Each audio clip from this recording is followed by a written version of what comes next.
ભાવનગર જિલ્લામાં ચાંદીપુરા વાયરસથી એક બાળકનું મોત થયું। 6 વર્ષના બાળકનું ચાંદીપુરાથી મોત થયાની પુષ્ટિ થઈ। મિલાણામાં આરોગ્ય ટીમ દ્વારા બાળકોની તપાસ કરાશે। શ્રમિકોને ગામના બાળકોની તપાસ હાથ ધરવામાં આવી। બીમાર બાળકોના બ્લડ સેમ્પલ લેવામાં આવ્યા। 14 વર્ષથી નીચેના તમામ બાળકોની તપાસ ચાલુ। 6 વર્ષના બાળકનું ચાંદીપુરાથી મોત થયાની પુષ્ટિ થઈ, ત્યારે ગામમાં વાડીએ રહેતા શ્રમિકોના ઘરે ઘરે જઈને તપાસ હાથ ધરવામાં આવશે।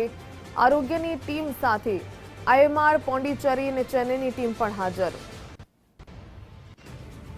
હાલ મિલાણા ગામમાં એક ચાંદીપુરાનો કેસ અમને પોઝિટિવ મળી આવેલ છે, જે અંતર્ગત આરોગ્યની ટીમ દ્વારા રેપિડ રિસ્પોન્સ ટીમની કામગીરી એટલે કે સ્પેશિયાલિસ્ટ જેઓ સર્ટી હોસ્પિટલમાંથી પણ અવેલેબલ રહેશે, ઉપરાંત આઈસીએમઆર પોંડિચેરી અને આઈસીએમઆર ચેન્નઈની ટીમો પણ અહીંયા અવેલેબલ છે।